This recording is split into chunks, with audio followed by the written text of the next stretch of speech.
My name is Jeff Miller. I'm one of the marketing reps in Kansas and the marketing manager for the Southern region. We're here today to talk about the 2026 Annual Forage Policy.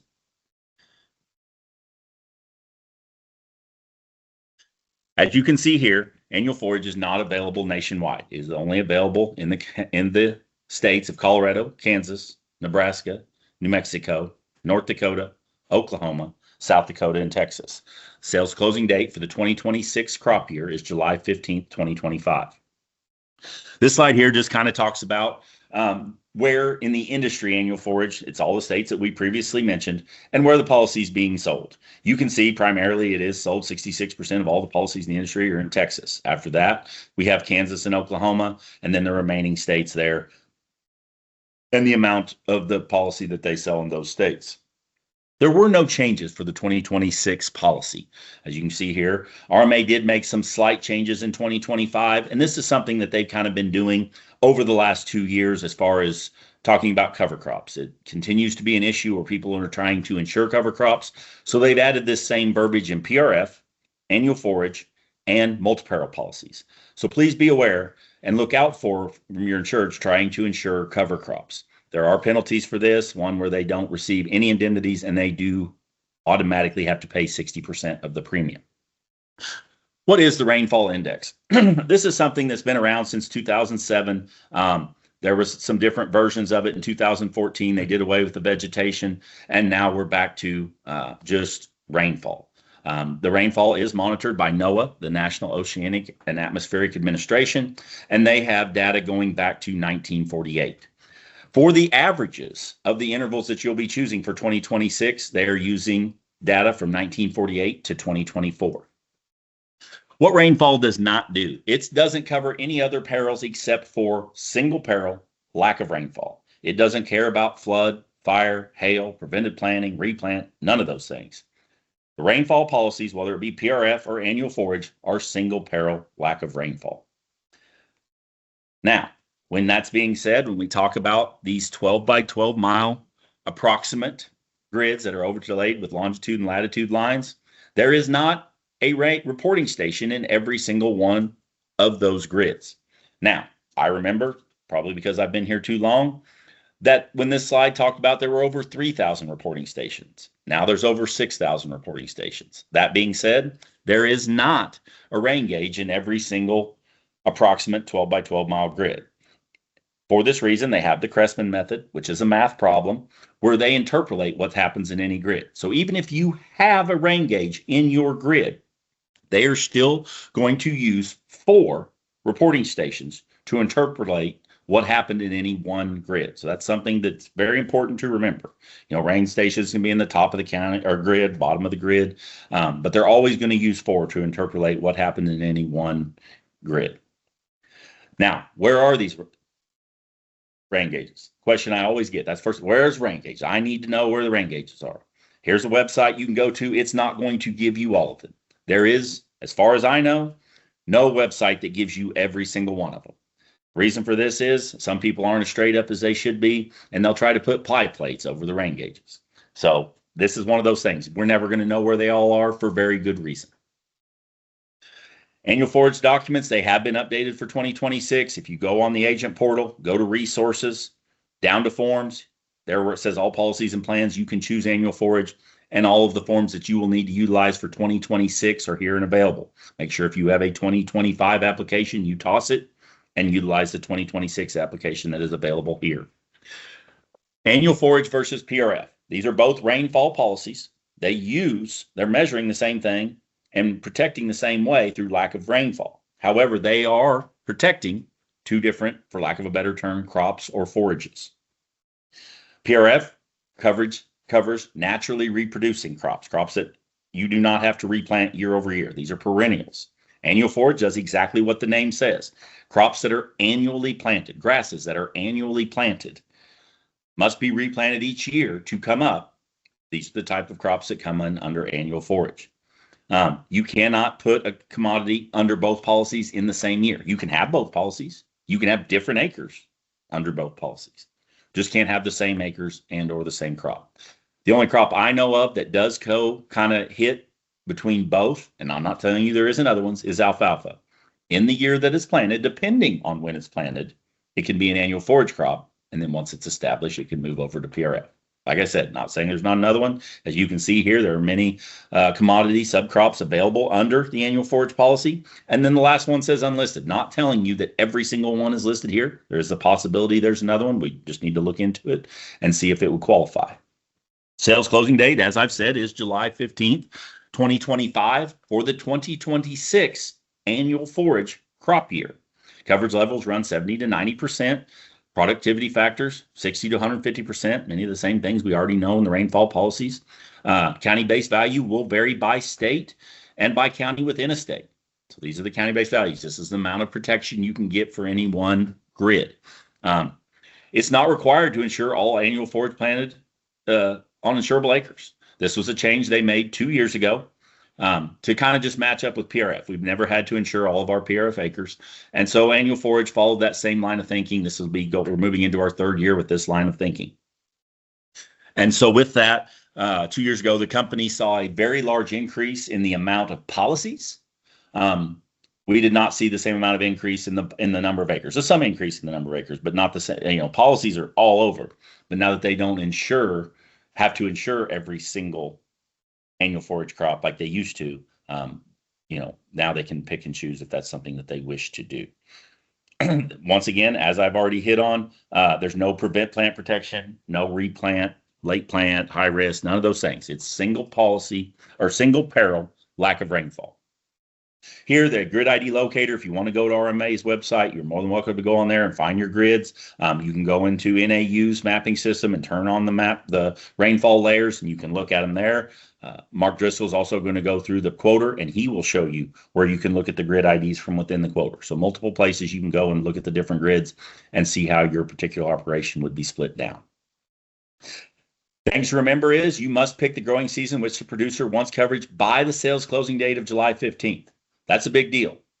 On July 15th, you're going to choose of the 12 possible growing seasons, depending upon where you're located, you're going to have to choose and set up every growing season on July 15th. So if you only pick 6 growing seasons on July 15th, and maybe you didn't choose March. March isn't going to be available in March. Everything will be done on July 15th. You'll set up each growing season. You can have different coverage levels by growing season, but you're going to set it all up on July 15th. And there's nothing you can do, nothing timely printed, signed, nothing that you can do in March to get coverage if you didn't set it up on July 15th. So that's something very important to remember. The other thing is, insureds do not need to submit a zero acre report. Say you set up 6 intervals, but he only ends up planting in 5. In that, and I said interval, I meant growing season. Say he only sets up 6 growing seasons. He only plants in 5 growing seasons. On the 6th one, the insured doesn't have to submit a zero acreage report. But because you set it up, agents must key 0 acres. Now for me, I like to leave no doubt. So I'm going to go get that 0 acreage report. We're not going to ask you for it. You don't have to get it.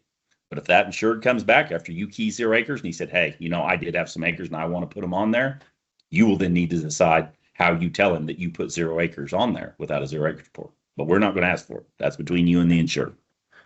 Earliest and final plant dates are in the actuarials. You can go in and look those up. Those are available. There is a CAT coverage that's available. It's 7 months from whatever growing season you choose. You get 7 months of coverage. Dual use is an option that became available several years ago. This is the option that in growing seasons for a crop that has short rate available up until the final plant date for that crop, you have the option to use the dual use coverage. And we'll go over that a little more here in a little bit. But like I said, it's only available for crops that have short rate available on them. And it's only available in growing seasons up until the final plant date for that short rate crop. There are 12 growing seasons, as we have talked about, that are you do need to be, depending upon where you're at, you would need to be in 2 or 3 of them. They can't overlap, just like PRF. You can't have, in the example here, you can't have September, October, and October, November. Can't have both of those within a growing season. Not all growing seasons are available in every state. Only New Mexico, Texas, and Oklahoma have all 12. Colorado, Kansas, and Nebraska, they exclude December and January. North Dakota and South Dakota, they exclude December, January, and February. So it's kind of something to be aware of. Make sure that you're checking to see what's available in your particular area. There are 6 index intervals per growing season. So that's kind of just something to look into. Mentioned already on the CAT, you get 7, whatever growing season you start, you get 7 months of coverage moving forward. Producer can insure any available AF annual forage interval. Got to choose at least 2 in South Dakota and North Dakota. Got to choose at least 3 in the remaining states of Texas, Oklahoma, Kansas, Colorado, New Mexico, and Nebraska. Can't overlap. We've already hit on that. There are many insurance periods. We know this from PRF. Intervals are limited by that particular growing season. Much like in the same way we do our PRF acreage reports, we look at how many acres are going to insure. Remember, they don't have to insure all of them, but how many ever acres are going to insure, we see that total, and then we divide it down by percent of value. Can't have 20.5%. It's going to be a whole number. And when you're done allocating your percents of value, they are going to add up exactly to 100%. Just like PRF, you can't have any less than 10% in any one interval.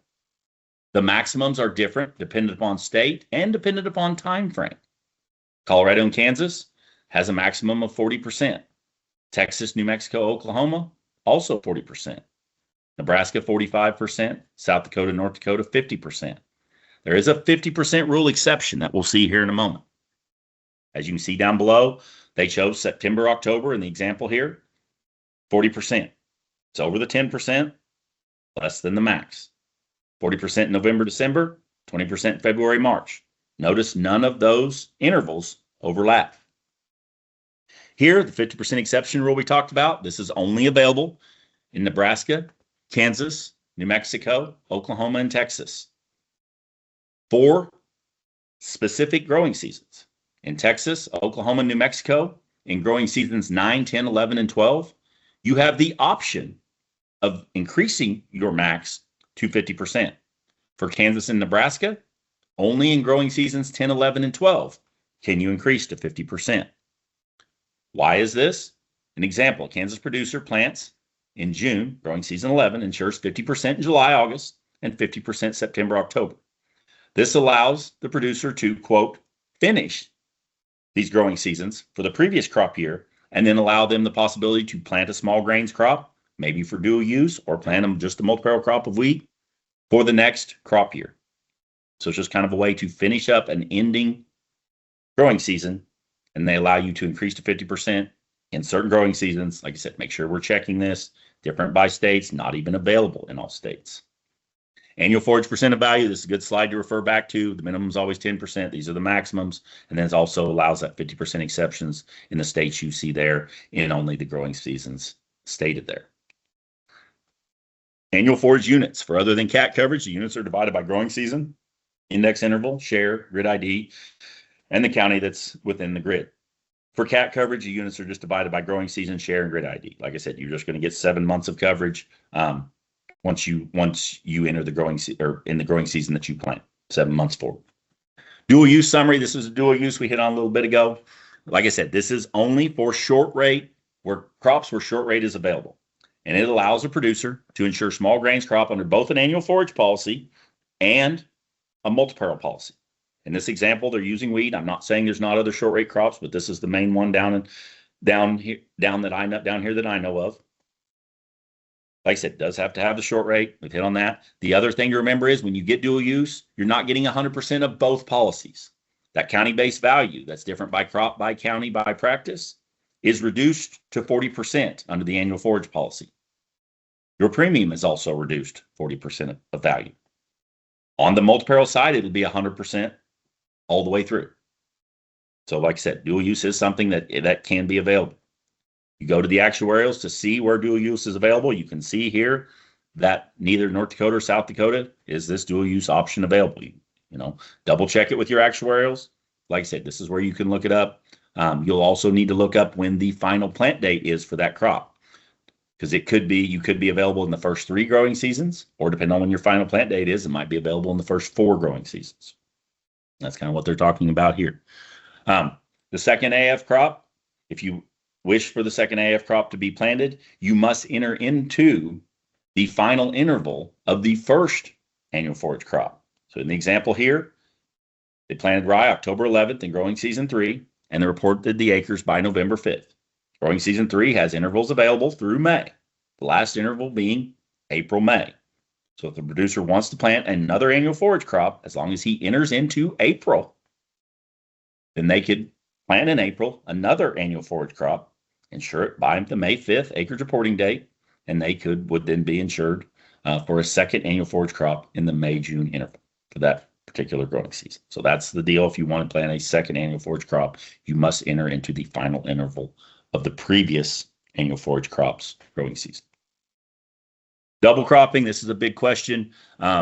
That's comes up all the time, something we consistently go over. The next several slides are slides that I refer to all the time.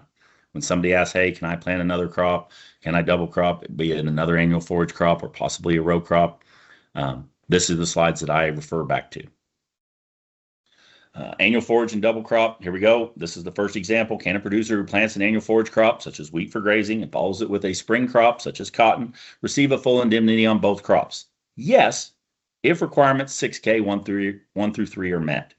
This right here, the requirements 6K and 1 through 3, these come up all the time in annual forage. Have these, know these, keep this, get this presentation, get to these slides. All the questions are, what can I do? How can I double up? These next few slides really hit on that and give the mindset. After that, if you still have questions, definitely reach out. Claims managers, marketers, underwriters, we go through these. We keep these presentations up. We are constantly talking to one another and going through them. In these provisions, is the practice generally recognized by agricultural experts in the area? You know, it's common to plant 2 or more crops for harvest in the same crop year. That's one provision that would need to be met. Is the second crop customarily planted after the first insured crop for harvest? That's the thing to remember, is that you need to assume whether the first crop makes it or to harvest or not, you have to assume that that crop is going to harvest. So could you try your practice if the first crop made it to harvest, regardless of whether it actually does or not? Is there additional coverage offered under the authority of the Act?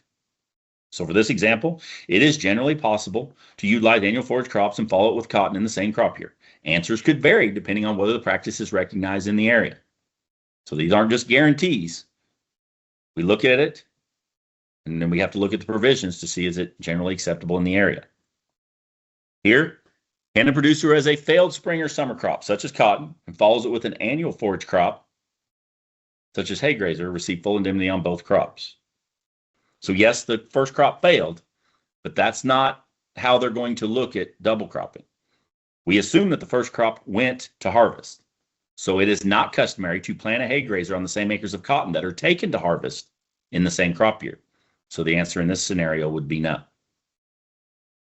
Annual forage, dual use, double crop, question and answers. Can a producer who has a failed winter wheat crop that was covered under both a CCIP wheat policy and an our annual forage dual use policy follow it with spring or summer crops such as soybeans and receive a full indemnity on all 3 policies?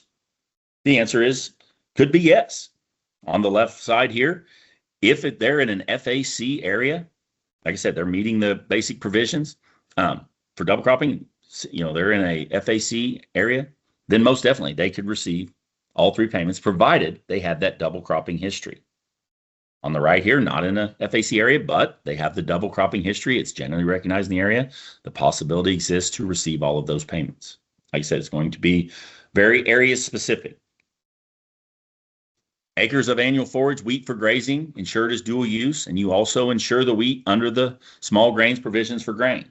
On the same acreage, the insured is prevented from planting the soybeans the following year. Can the insured receive 100% indemnity for the wheat?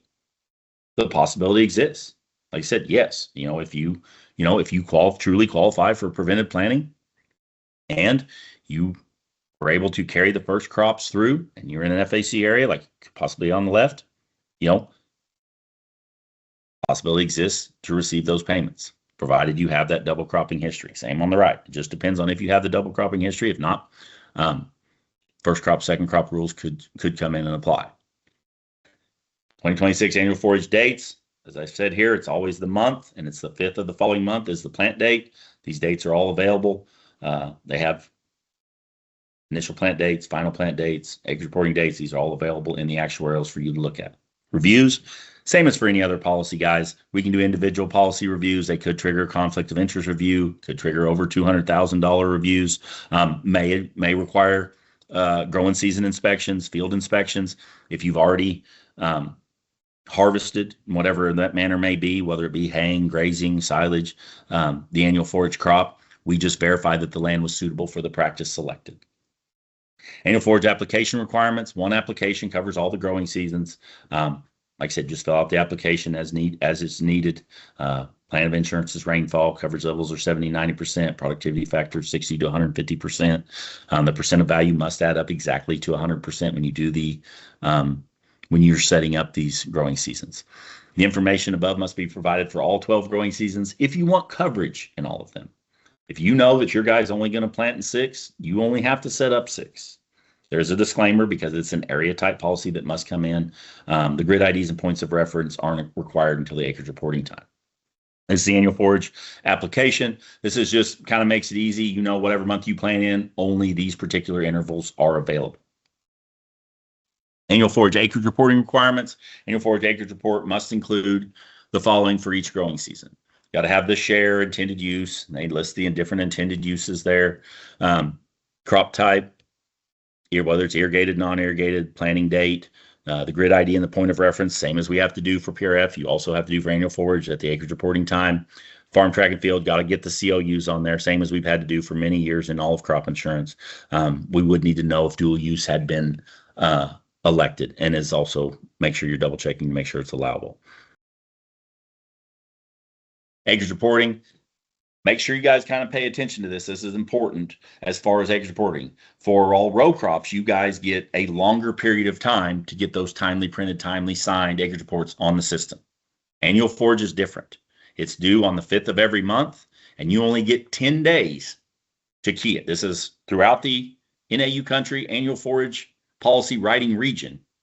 You only get 10 days to key those acres and receive full commission. By the 20th of the month, you'll be down to 50%. After the 20th, it's 0%. So very important. And on the 30th, you're locked out. Nothing timely printed, timely signed will get you any coverage. So very important to get these on there. Timely, pay attention to this. If you're unsure exactly how the situation may apply to you, get with your underwriter. But this is a different reporting time frame than you have for any of your other row crops. So make sure that you're paying attention to this screen. Intended uses for annual forage. Here we see these: grazing, haying, grain/hazing, grain graze, green chop, grazing, green chop, silage. These intended uses must be on the acreage report. These are the definitions. Guys, I'm not going to read these to you. This presentation is available. You can get it.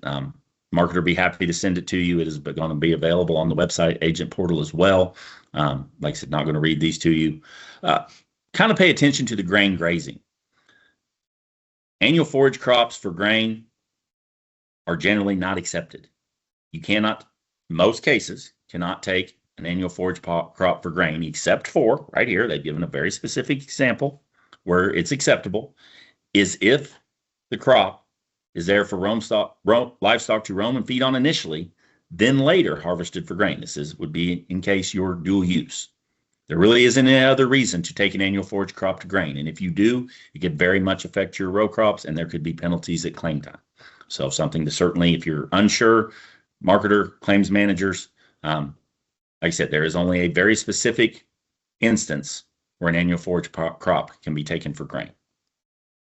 The cap policy, we hit on this earlier, you get 65% coverage level, 45% productivity factor. That does not change. That is the cap policy. From whatever growing season you choose, you get 7 months of protection. It costs a one-time fee of $655. Annual forage versus revenue protection, yield protection.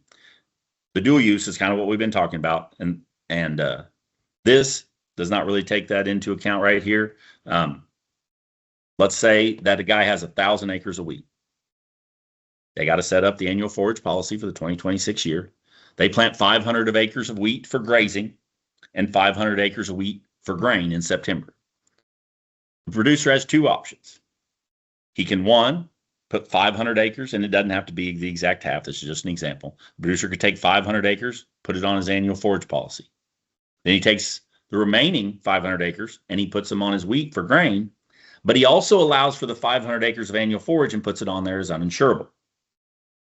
That's one option. The other option is that he utilizes dual use. And in that case, he could mark it all as dual use. He would put all the acres on his annual forage policy, and then all of the marking dual use there on the acreage report. And then he could put all of the acres on his row crop for grain policy.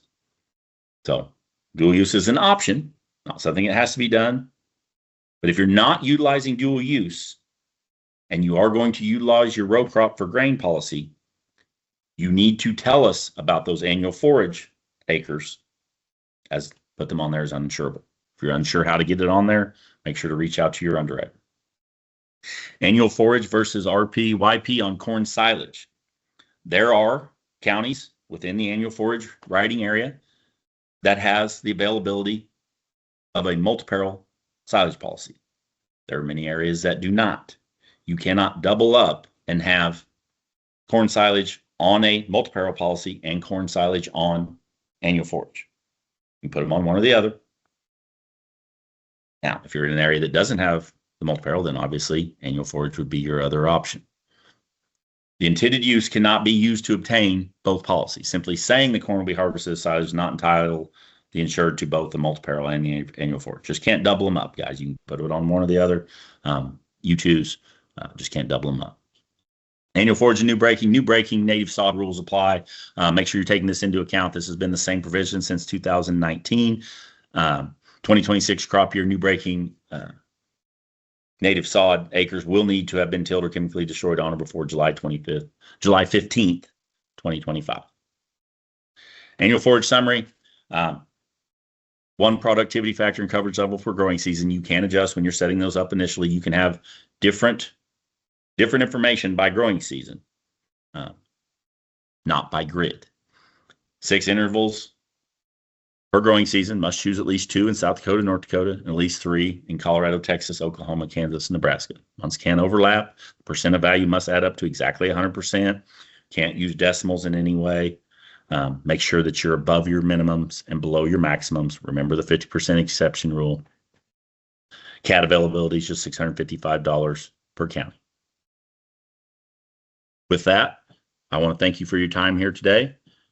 And if you have any questions, certainly reach out to your claim supervisor, marketer, or underwriter.